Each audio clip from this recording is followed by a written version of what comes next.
আসসালামু আলাইকুম ভাই, আশা করি ভালো আছেন। তো একটা বিষয় একটু দেখাই। এই যে একটা ফর্ম, তো এখানে যদি ক্লিক করি, তো এইটা ধরুন সিলেক্ট করলাম, তারপর নেক্সট দিলাম, দেওয়ার পরে ওই সিলেকশনের আন্ডারে দেখেন এইগুলো শো করতেছে। ঠিক আছে, এইটা সার্টিফিকেট শো করতেছে, এই যে আবার এটা শো করতেছে। তো এরকম স্টেপ ফর্ম হবে এবং এই ডাটার উপরে ডিপেন্ড করে আবার ডিফারেন্ট ডিফারেন্ট শো করবে। ঠিক আছে,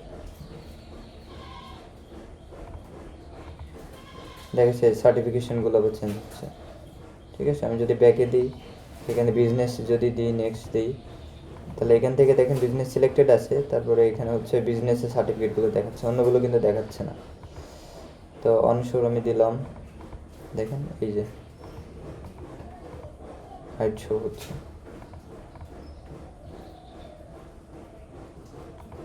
তো এই যে ডিপেন্ডেন্ট যে হাইট শো, এরকম এই টাইপের ফর্ম কি দিয়ে করা যেতে পারে একটু জানালে খুব উপকৃত হয়। আমি হচ্ছে আমরা ট্রাই করছিলাম হচ্ছে ক্রোকো ব্লকে যে প্রো ফর্ম বিল্ডার যে প্লাগইনটা আছে ওইটা দিয়ে আমরা ট্রাই করছি, কিন্তু আসলে ওইটা হচ্ছে না ঠিক মতো।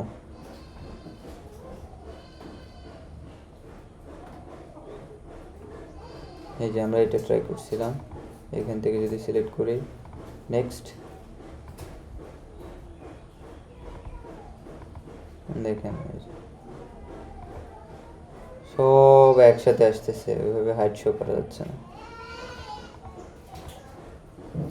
এই হলো সমস্যা, খুব ভালো মতো করা যাচ্ছে না আর কি ব্যাপারটা। একটু জানাবেন প্লিজ যদি জানা জানা থাকে। আসসালামু আলাইকুম।